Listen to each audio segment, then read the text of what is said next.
اللهم إياك نعبد وإياك نستعين الصلاة والسلام بتحية والإكرام على أشرف الأنبياء والمرسلين وأولاده الطيبين الطاهرين المعصومين ثم الصلاة والسلام على مبلغة التوحيد محافظة النبوة وناشرة الولاية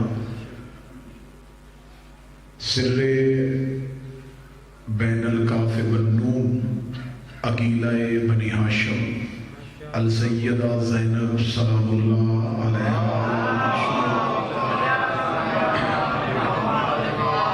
ولعن اللہ تعالی علی اعدائہم اجمعین اما بعد فقد قال اللہ سبحانہ تعالی فی کتابہ المجید بسم اللہ الرحمن الرحیم انا عرضنا الامانۃ علی السماوات والارض والجبال بلند السماوات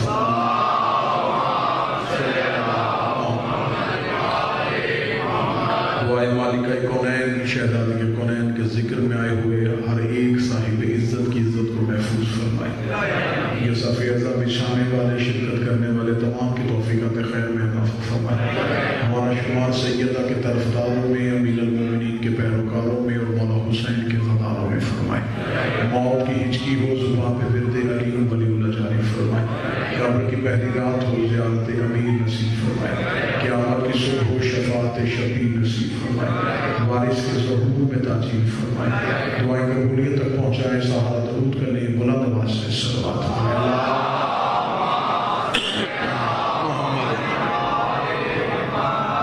اجازت ہے ذکر شروع کیا جا سکے آج کی یہ مجلس مخصوص و منصوب ہے اس باعزت شہزادی کے نام نامی کے ساتھ جس شہزادی کے فضائل ابھی کما حق کا ہو مخلوق تک پہنچ ہی نہیں سکے اس شہزادی کے بارے میں مجھ جیسا طالب علم کے علم کشائی کرے جو ایک وقت میں 4 حجتوں کی مشیر رہی ہے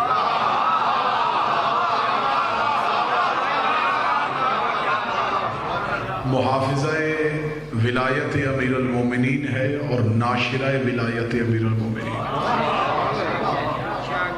اس شہزادی کی قرآن سے عزت پڑھنے کے لیے میں نے اللہ کے قرآن سے سورہ مبارکہ الاحزاب سے آیت نمبر 72 تلاوت کی ہے جس میں خدا ارشاد فرما رہا ہے کہ جب ہم نے پہاڑ زمین اور آسمان کے سامنے اپنی امانت کو رکھا تو انہوں نے اس وزن کو اٹھانے سے انکار کر دیا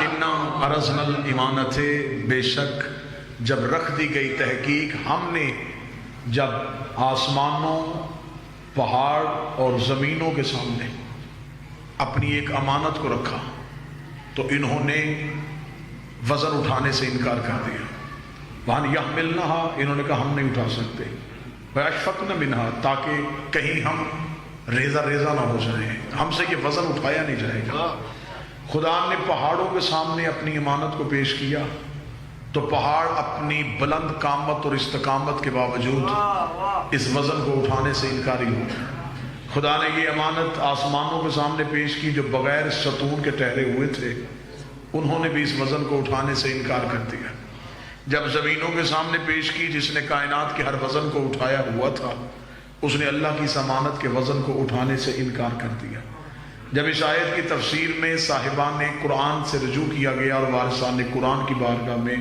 جا کے اس آیت کو رکھا گیا کہ میرے مالک وہ کون سا وزن ہے جسے یہ تینوں نہیں اٹھا رہے ہیں امام نے فرمایا یہ وزن امامت تھا جسے یہ اٹھا نہیں یہ بار ولایت و امامت تھا جسے یہ اٹھا نہیں رہے اتنا اہل معرفت مجمع ہے میرا خیال ہے کہ اس بات کو زیادہ تمہید میں نہیں رکھنا چاہیے یہی میں نتیجہ کھول دینا چاہیے جو وزن پہاڑ زمین اور آسمان میں اٹھانے سے انکار کر دیا تھا یہ امامت کا بوجھ مجھے 2 جگہوں میں اٹھتا ہوا نظر آیا ہے ایک مکے میں محمد کے کاندھوں میں ہے ایک کربلا میں زینب مولا حسین عزت اللہ پر اس وزن کو یہ مکے میں رسول نے اٹھایا یا نینوا میں عالیہ نے اٹھایا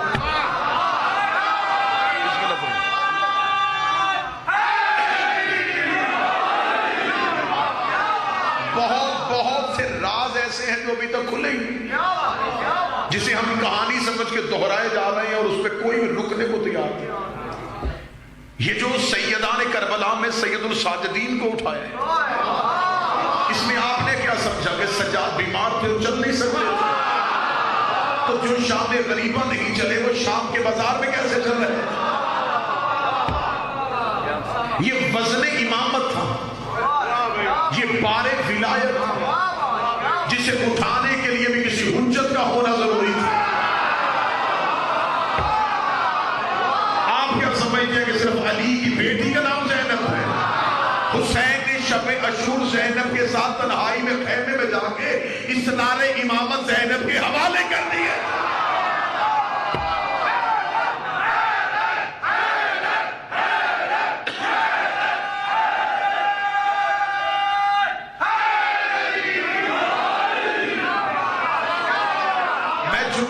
سیدہ کی بارگاہ میں اتنے سجدے ہیں عصمت کے جو بھی ہونے باقی، اتنے معرفت کے سجدے جو بھی ہونے باقی۔ آپ کیا سمجھتے ہیں کہ علی کی بیٹی بہن بن کے بھائی کے ساتھ گئی تھی؟ یہ شریک کار رسالت نہیں، یہ شریک حسین ہے۔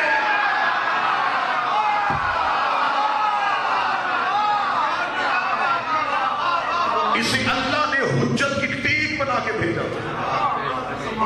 مستورات کی دنیا میں مکمل کامل خاتون ہے رسول کی بیٹی۔ اللہ کی کائنات میں اتنی مکمل کوئی مستور ہے ہی نہیں۔ حوا سب سے پہلی مستور ہے لیکن ادھوری۔ مریم باعزت مستور ہے، ادھوری۔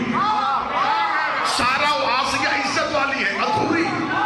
حوا نہیں بتا سکتی کہ باپ کا احترام کیا ہے، مریم نہیں بتا سکتی کہ شوہر کا احترام کیا ہے، آسیہ نہیں بتا سکتی کہ شوہر صاحب ایمان کیسا ہو۔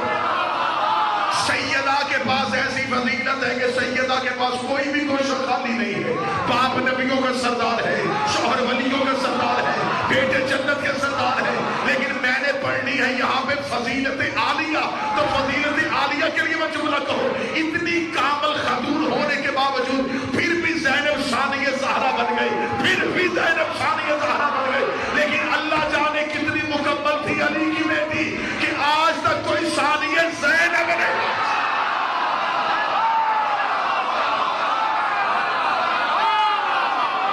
نہ علی جیسا کوئی مرد آیا، نہ عالیہ جیسی کوئی مستور آئی۔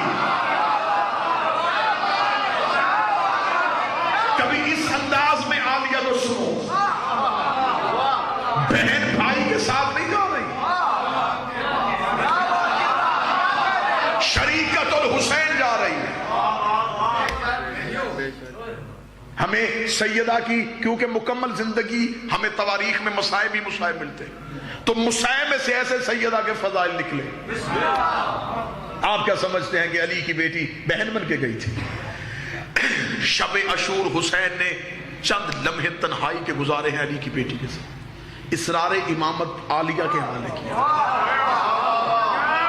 اور اسرار امامت کو اگر میں کھولوں گا تو 1 گھنٹہ یہاں پہ گزر جائے گا کہ امامت کے پاس ذمہ داری کیا کیا ہوتی ہے۔ کائنات کا ذرہ بھی حکم امام کے بغیر نہیں ہے۔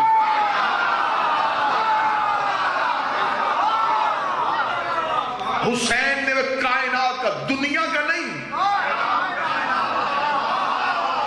ذرا ذہنوں کو وسیع کرو، یہ دنیا کائنات کے سامنے ایک نقطہ ہے، کائنات کا نظام حسین نے علی کی بیٹی کے ہاتھ میں۔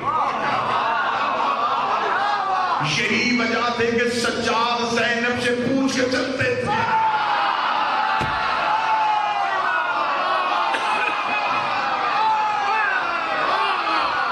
میں نے جملہ کہا ہے محافظہ امامت،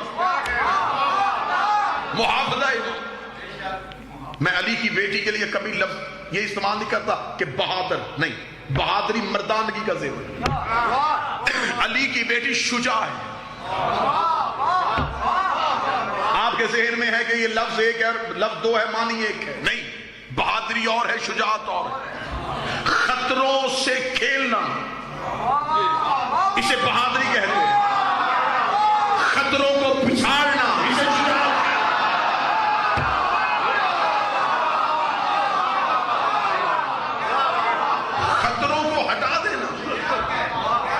اسے شجاعت کہتے ہیں. مولا امیر المومنین کا فرمان ہے کہ بہادری مرد کا زیور ہے، عورت کا نہیں. لیکن علی کی بیٹی شجاع ہے. کتنی شجاع ہے؟ چلو ایک سطر آگے پڑھوں گا تو اس میں پتہ چل جائے گا کتنی شجاع تھی. ایک سوال میں اس پورے مجمع کے سامنے رکھنے لگا اور اتنے کیمروں کی موجودگی میں رکھنے لگا. جن 9 لاکھ بھیڑیوں نے اصغر کو بھی نہیں چھوڑا، انہوں نے سجاد کو قتل کیوں نہیں کیا؟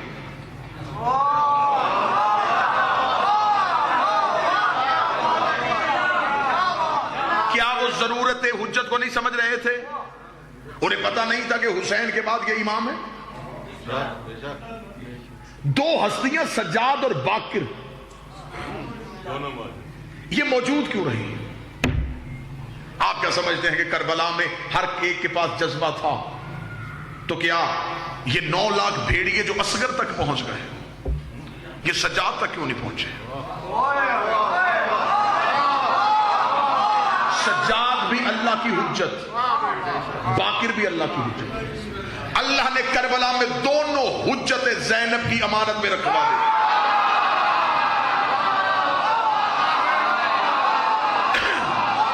خدا نے کہا تو ہے امینہ امانت الہیہ، تو نے اللہ کی امانتوں کو بچانا ہے، تو نے اللہ کی امانتوں کو بچانا ہے. پھر میں بتاؤں کہ کتنی شجاع تھی علی کی بیٹی.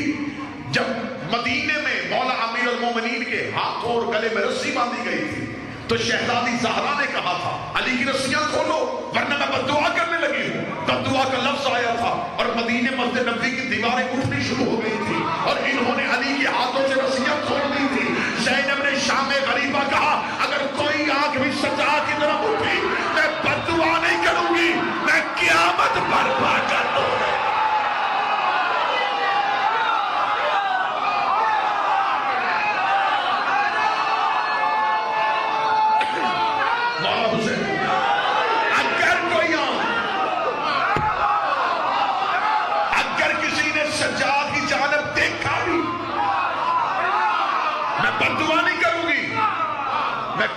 برپا کر دوں گی. اتنی شجاع تھی 9 لاکھ قاتل اس نے جنگل میں بھیجا اور امامت کا خاتمہ کرنا چاہتا تھا، اس گھر سے ولایت کا خاتمہ کرنا چاہتا. کتنی شجاع تھی، دونوں حجتوں کو لے کے اس کے گھر آ گئی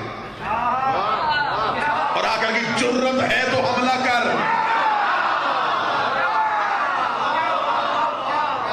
سر پہ قرآن رکھ کے بتاؤ جس نے شام میں بیٹھ کے مدینے حسین سے بیعت مانگ لی تھی اس نے سجاد سے بیعت کیوں نہیں مانگی؟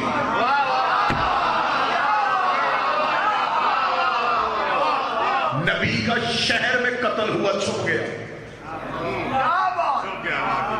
علی کا کوفے جیسے مرکز میں قتل ہوا چھپ گیا، حسن کا مدینے میں قتل ہوا چھپ گیا، سیدہ کا قتل مدینے میں ہوا چھپ گیا. حسین کا قتل کیوں نہیں چھپا؟ ان چاروں کے پاس زینب جیسی شریف